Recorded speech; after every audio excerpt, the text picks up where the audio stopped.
Hello friends, आप सभी का आपके अपने यूट्यूब चैनल बीपीएससी टीचर प्रशांत में हार्दिक स्वागत है।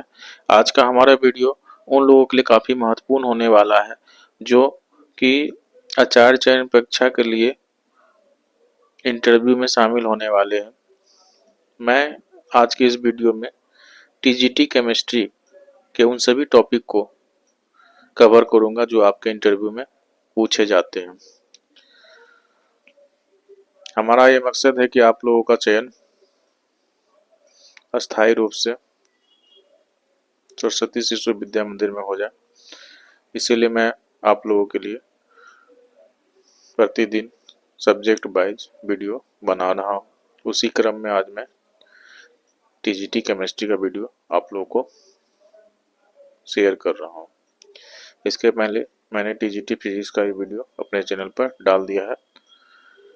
मैंने इंटरव्यू से रिलेटेड एक सेपरेट प्लेलिस्ट भी बना दिया है ताकि आप अपने विषय के अनुसार और टॉपिक के अनुसार वीडियो देख लें और आपको आगामी इंटरव्यू में कोई भी तरह की परेशानी का सामना ना करना पड़े। तो चूंकि टीजीटी वाले टीचर 6 से लेकर 10 तक के विद्यार्थियों को पढ़ाते हैं, इसलिए उन्हें 6 से 10 तक के एनसीईआरटी बुक के केमिस्ट्री पोर्शन को फॉलो करना है। चलिए वीडियो स्टार्ट करते हैं। सबसे पहले तो आपसे ये प्रश्न पूछा जा सकता है कि विज्ञान से आप क्या समझते हैं। दूसरा जो है, भोजन के घटक कौन कौन से हैं, उसमें जो आपके कार्बोहाइड्रेट, प्रोटीन, विटामिन ये सब जो पाया जाता है, उसके बाद मिनरल्स हैं, तो उनके स्रोत क्या हो सकते हैं, उनके कमी से कौन सी बीमारी होती है, विटामिन के विभिन्न जो तरह तरह के विटामिन होते हैं उनके कमी से कौन सा बीमारी होती है, कौन कौन से खाने में वो विटामिन पाए जाते हैं, ये आपको पता होना चाहिए। उसके बाद एक चैप्टर है सेपरेशन। सेपरेशन चैप्टर बहुत बड़ा है और काफ़ी महत्वपूर्ण भी है। आपको अलग अलग पदार्थों का किस प्रकार से पृथक करते हैं उसके बारे में पता होना चाहिए।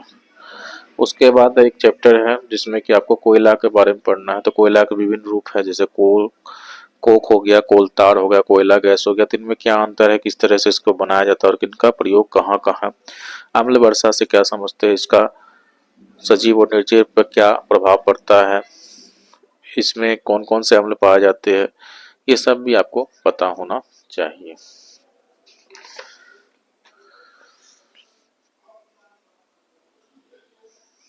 उसके बाद विद्युत धारा के रासायनिक प्रभाव के अंतर्गत क्या क्या चीज घटित होती है, विद्युत लेपन क्या है, त्वरित चालक क्या है, त्वरित से आप क्या समझते हैं, भू संपर्क से आप क्या समझते हैं, भूकंप मापी क्या होता है, भूकंप कैसे आता है, इसके क्या प्रभाव होते हैं, इससे कैसे बचे जा सकते हैं, ये सब भी आपको पता होना चाहिए। ये मुख्य रूप से आपके 6, 7, 8 के इम्पोर्टेंट टॉपिक मैंने बता दिया। अब हम लोग 9th में चलते हैं क्योंकि वहीं से आपका मेन शुरू होता है।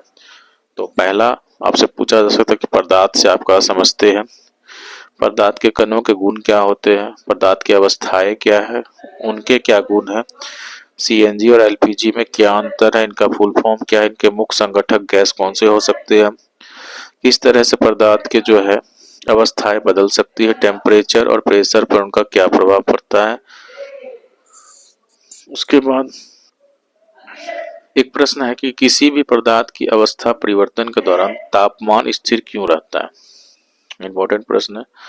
उसके बाद गैसीय दाब का मात्रक क्या है, वाष्पीकरण को प्रभावित करने वाले कौन कौन से कारक है, एसीटोन या पेट्रोल हाथ पे डालने पर वो ठंडा क्यों हो जाता है, घड़े का जल का पानी ठंडा कैसे हो जाता है, वाष्पीकरण के कारण शीतलता कैसे आती है।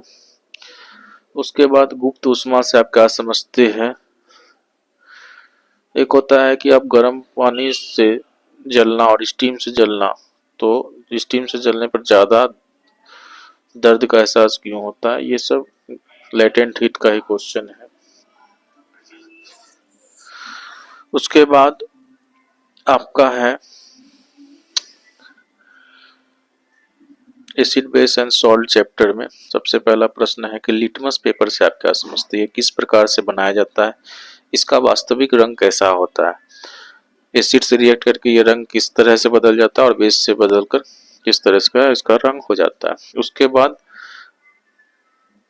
अलग अलग प्रकार के प्राकृतिक इंडिकेटर, नेचुरल इंडिकेटर और कौन से हो सकते हैं, जैसे कि हल्दी है, पिटूनिया है, जेरेनियम है, लाल पत्ता गोभी है, तो वो आपसे पूछ सकते हैं डायरेक्ट, तो आपको बताना होगा। उसके बाद अम्ल और क्षारक के रासायनिक गुण कौन कौन से हैं, उसमें आपको इक्वेशन भी लिखने के लिए बोला जा सकता है। कुछ महत्वपूर्ण अम्ल, क्षारक और लवण के आपको नाम उनके केमिकल फॉर्मूला के साथ याद होना चाहिए। एल्फैक्टरी इंडिकेटर, जिसको गंधीय सूचक कहते हैं, वो क्या होता है। मेटल के साथ अम्ल रिएक्ट करके क्या बनाता है। मेटलिक कार्बोनेट और मेटलिक हाइड्रोजन कार्बोनेट से रिएक्शन करके अम्ल क्या बनाते हैं। मेटलिक ऑक्साइड के साथ रिएक्शन करके क्या बनाते हैं। इन सभी का रिएक्शन भी आपको पता होना चाहिए। उसके बाद नॉन मेटेलिक ऑक्साइड के साथ रिएक्शन किस प्रकार से होता है। अम्ल का जलीय विलयन विद्युत क्यों चालन करता है।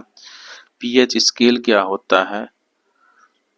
उसके बाद कुछ महत्वपूर्ण वस्तुओं का पीएच स्केल भी आपको पता होना चाहिए, जैसे कि ब्लड का 7.4 है, मिल्क ऑफ मैगा 10 है, जठर रस का 1.2 है। एसिड रेन क्या होता है।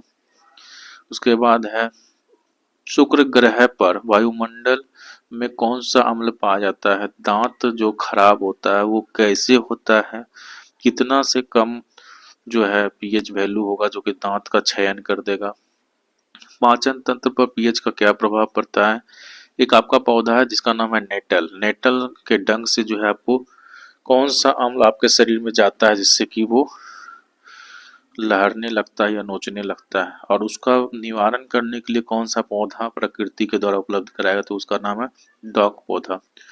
फिर है ब्लीचिंग पाउडर का निर्माण किस प्रकार से किया जाता है, उसका फॉर्मूला क्या है, कहाँ पर इसका प्रयोग होता है। बेकिंग सोडा का निर्माण कैसे होता है, उसका फॉर्मूला क्या है, रिएक्शन कैसे करता है। धोने वाला सोडा का निर्माण कैसे किया जाता है, उसका फॉर्मूला क्या है। प्लास्टर ऑफ पेरिस का फॉर्मूला आपको पता होना चाहिए। जिप्सम से प्लास्टर ऑफ पेरिस किस प्रकार से अलग है। उसके बाद बेकिंग सोडा, धोने वाला सोडा, ये तो बता ही चुके हैं। उसके बाद धातु और अधातुओं के भौतिक और रासायनिक गुण आपको पता होना चाहिए। अधात्वर्तता क्या है, तन्यता क्या है, उभयधर्मी ऑक्साइड क्या है। एक्वारेजिया बार बार पूछा जाता है, एक्वारेजिया से आप क्या समझते हैं, इसमें कि 3:1 में कौन कौन सा एसिड होता है। उसके बाद इसका यूज कहाँ है, उसके सबसे महत्वपूर्ण रिएक्टिविटी सीरीज कि ऊपर से नीचे तक आपको रिएक्टिविटी सीरीज लिखने के लिए बोल सकता है या पूछ सकता है। उसके बाद सोडियम को केरोसिन में डुबाकर क्यों रखा जाता है। आयनिक यौगिक के क्या क्या होते हैं। आयनिक यौगिक का गलनांक उच्च क्यों होता है। उसके बाद है एक धातुओं का निष्कर्षण, किस प्रकार से धातुओं का निष्कर्षण के अलग अलग धातु अलग अलग तरह से निकाला जाता है, उसको साफ किया जाता है, ये आपको पता होना चाहिए। उसके बाद थर्मिक रिएक्शन क्या है, जंग से आप क्या समझते हैं, उसका इक्वेशन आपको पता होना चाहिए। गैल्वेनाइजेशन से आप क्या समझते हैं। अलगम अमलगम क्या है। उसके बाद है सहसंयोजी बंधन, जो कोवेलेंट बॉन्ड होता है, उसके बारे में आपको विशेष जानकारी होनी चाहिए। उसके बाद H2O2N2 का आपसे पूछ सकता है कि इसका बॉन्ड बना कर दिखाइए। एलोटॉप क्या है, एसोटॉप क्या है, एसोबार क्या है। कार्बन के कौन कौन से एलोट्रोप है, हाइड्रोजन के कौन कौन से है। कैटेनेशन से आप क्या समझते हैं। सैचुरेटेड कंपाउंड क्या है, अनसैचुरेटेड कंपाउंड क्या है। कार्बन के यौगिक संख्या इतनी अधिक संख्या में क्यों है। पहला कार्बनिक यौगिक किसने और कब बनाया था और वो उसका नाम क्या था। उसके बाद कार्बन के संतृप्त और असंतृप्त यौगिक कौन कौन से है। कार्बन के फंक्शनल ग्रुप जो अलग अलग तरह के हैं उनके नाम बताएं या पूछ सकते हैं। समजातीय श्रेणी में कितने का अंतर होता है। उसके बाद एल्केन एल्कीन एल्काइन का सामान्य सूत्र क्या होता है। नोमेनक्लेचर आपसे पूछा जा सकता है। संतृप्त और असंतृप्त फ्लेम्स कैसा होता है, उसका रंग क्या होता है, उसका क्या हानि है। कोयला और पेट्रोलियम का निर्माण आपको पता होना चाहिए। ऑक्सीकरण से आप क्या समझते हैं? अल्कोहल का प्रभाव आपसे पूछा जा सकता है आपके शरीर पर, मानव शरीर पर। एस्टर से क्या समझते हैं? इसका फार्मूला क्या है, कैसे बनता है? उसके बाद सॉपिफिकेशन से आप क्या समझते हैं?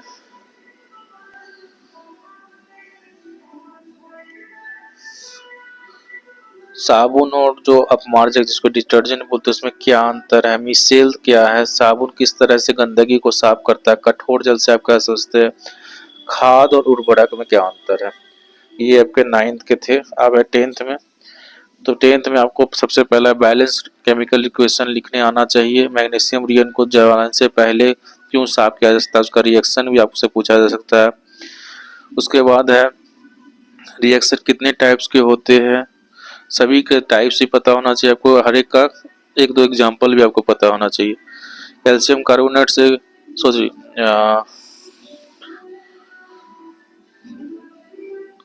ऊष्माक्षेपी और ऊष्माशोषी अभिक्रिया का भी आपको डिफिनेशन और एग्जाम्पल पता होना चाहिए। डबल डिस्प्लेसमेंट रिएक्शन का एग्जाम्पल जरूर कर लीजिएगा।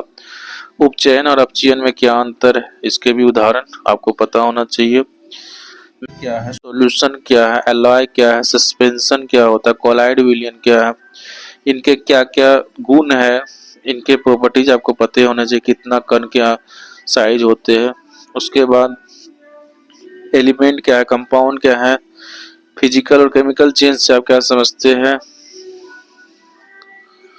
समांगी और विषमांगी मिश्रण क्या है, कंपाउंड और मिक्सचर में क्या डिफरेंस है, रासायनिक संयोजन के नियम, द्रव्यमान संरक्षण के नियम, स्थिर अनुपात के नियम, ये सब पता होना चाहिए। परमाणु क्या है, परमाणु द्रव्यमान क्या है, अणु क्या है, आयन क्या है, आयनिक द्रव्यमान क्या है।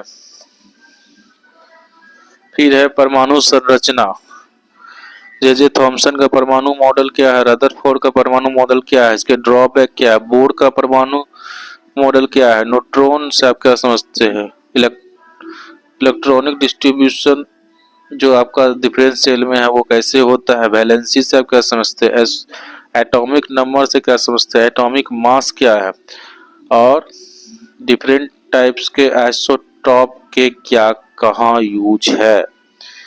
ये आपके 10th के केमिस्ट्री के पोर्शन थे। उम्मीद करता हूँ कि हमारा ये वीडियो आपको पसंद आया होगा। अगर आप हमारे चैनल पर अभी तक नए हैं तो चैनल को सब्सक्राइब करके बेल आइकन को दबा लेंगे ताकि हमारे आने वाले नेक्स्ट वीडियो का नोटिफिकेशन आपको मिल सके।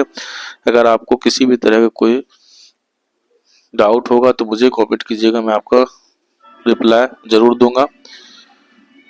अगर आप हमारे व्हाट्सएप चैनल पर अभी तक नहीं जुड़े हैं तो हमारे कम्युनिटी पोस्ट पर उसका QR कोड है, आप उसको स्कैन करके जुड़ जाइएगा ताकि हम लोगों के बीच कम्युनिकेशन बना रहे। वीडियो को अंत तक देखने के लिए धन्यवाद। जय हिंद, जय भारत।